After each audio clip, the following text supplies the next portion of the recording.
Real Madrid কিন্তু আবার coach বদল করবে। মরশুমের শুরুতেই কিন্তু কার্লো আনচেলত্তিকে ছেড়ে দেয়, তারপরে জাবি আলোনসোকেও তারা স্যাক করে দেয়। আর এই মুহূর্তে কোচের পদে আছে আরবেলোয়া, যাকেও কিনা রিয়াল মাদ্রিদ রাখতে চায় না।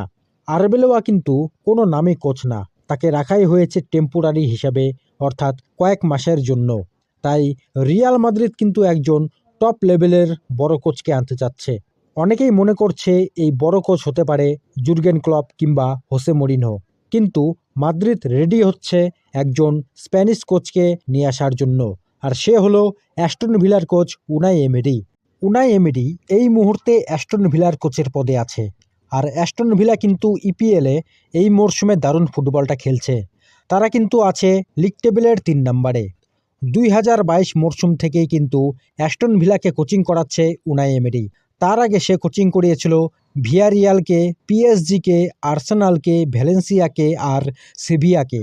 অর্থাৎ বলাই যায় উনাই এমেরি কিন্তু একজন বড় মাপের কোচ, যে কিনা অনেক বড় বড় ক্লাবকে কোচিং করিয়েছে।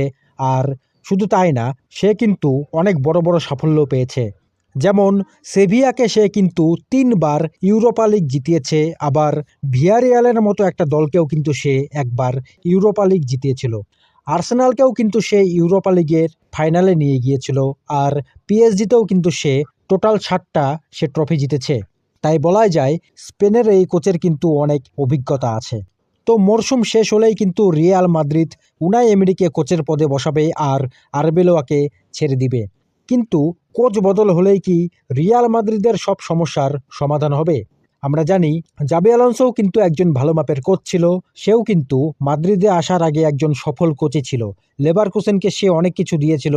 আর উনাই এমরিও কিন্তু জাবি আলোনসোর মতোই সেম স্টাইলে খেলায়। তাই রিয়াল মাদ্রিদে যেখানে জাবি আলোনসোর মতো একজন কোচ সফল হয়নি, সেখানে উনাই এমরি কিভাবে সফল হবে সেটাই এখন দেখার।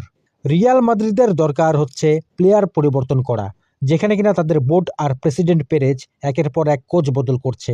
সব সময় কিন্তু তারা প্লেয়ারদেরকে সাপোর্ট করছে আর কোচেদের এগেনস্টে যাচ্ছে। আর নতুন করে যে কোচই আসছে তারা কিন্তু কিছু প্লেয়ারকে ডিমান্ড করছে।